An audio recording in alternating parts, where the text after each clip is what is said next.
Hi, it's Christina with the Sisyphean Journal. I wasn't sure where I wanted to put the focus today when we look at the anniversary of the death of 17-year-old Janice.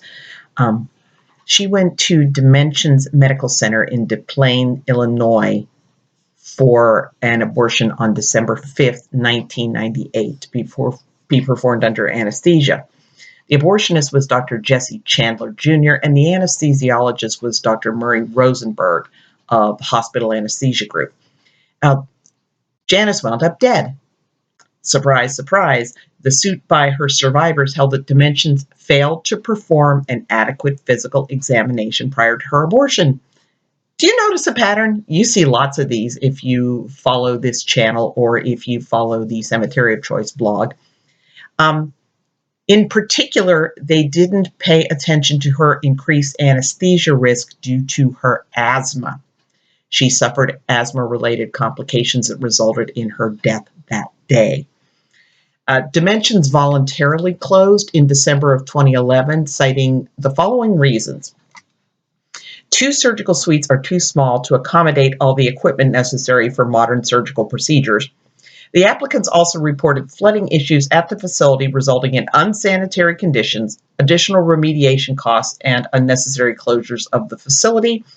The applicants also identified a non-functioning emergency generator system that must be replaced. At least they recognized it was non-functioning. There was a clinic in California. When the inspectors were there, the emergency generator caught fire while they were testing it.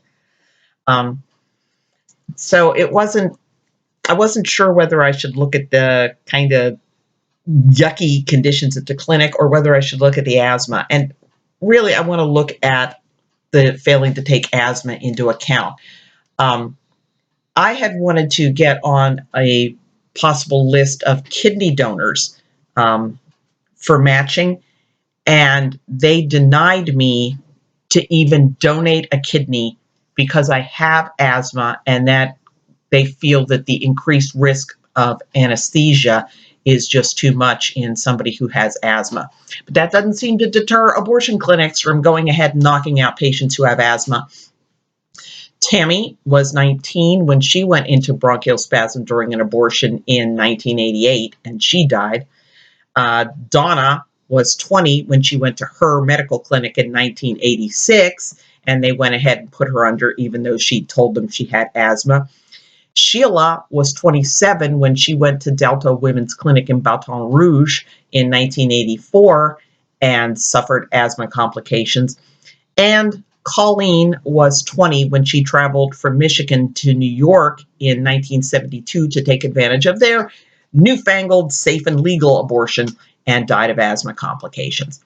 So, it is what it is. These poor young women, 5 that I know of dead because of asthma complications, that the asthma just was not taken into account when they were doing the anesthesia. Surprised? Not me.